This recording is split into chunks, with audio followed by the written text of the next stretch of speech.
N'importe quelle femme qui porte le pantalon n'entrera point au ciel. C'est impossible. Impossible. C'est impossible. C'est impossible. Une femme qui porte le pantalon, oublie-la. Femme, tu peux être l'ami du président de la République. Tu peux porter le pantalon et être l'ami du premier ministre. Tu peux porter le pantalon et être riche. Mais au ciel, où je suis allé, une femme qui porte le pantalon n'y entrera point. Au grand jamais. C'est impossible. Écoutez-moi. Un homme qui se fait tresser les cheveux, un homme qui se fait tresser les cheveux n'entrera point au ciel. Écoutez-moi. Tous les hommes et toutes les femmes qui passent les rouges aux lèvres ou qui passent du vernis sur les ongles n'entreront point au ciel. Écoutez-moi. Comme je vous l'avais déjà dit, vous pouvez ne plus jamais m'inviter à venir dans votre assemblée ici. Je suis en train de vous parler de ce que j'ai vu de mes propres yeux. Une fille s'est retrouvée en enfer.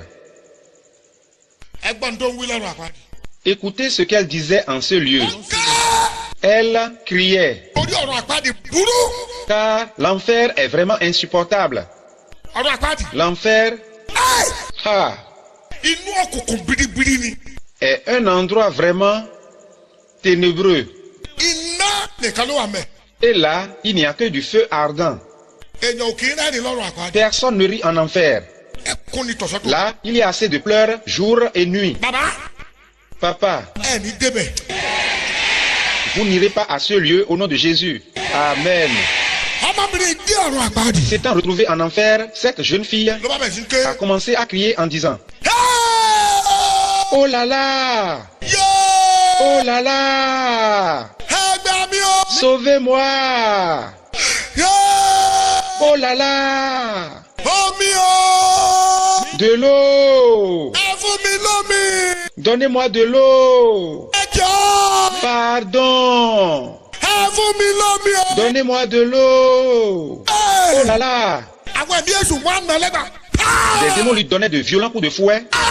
Ta! Ta! Ta! Pardon! Pardon! Elle s'arrêta et dit, je ne pardonnerai au grand jamais mon pasteur. Je ne vais point lui pardonner. Savez-vous pourquoi?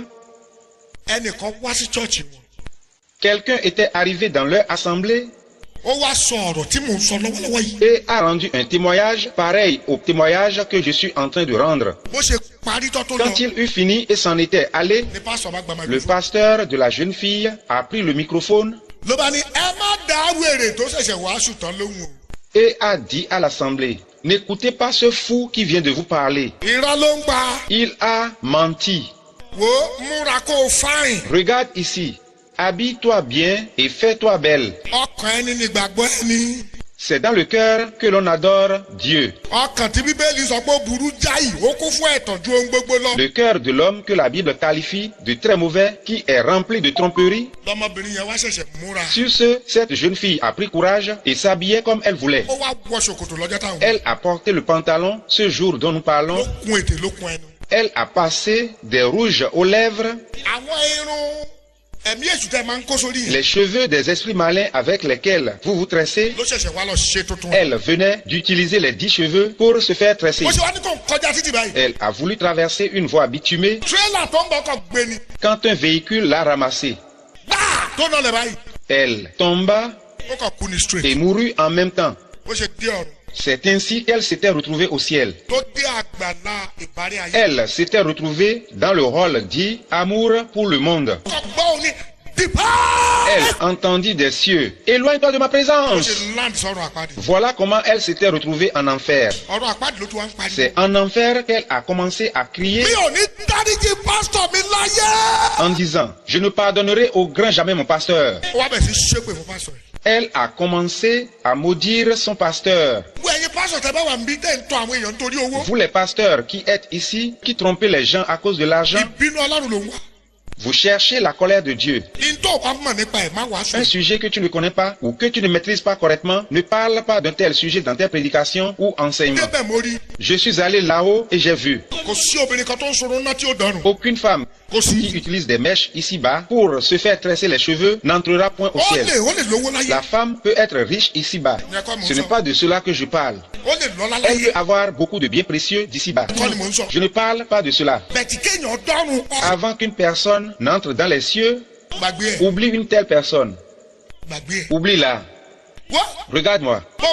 Avant que tu n'entres dans les cieux, ce sont des cieux qu'il s'agit.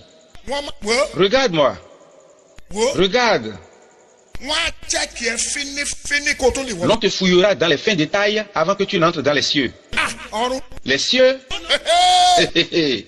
Regarde-moi.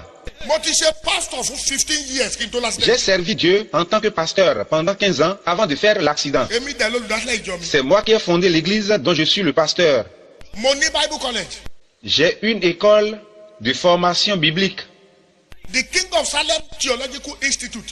Je suis le fondateur de l'institut biblique King of Salem.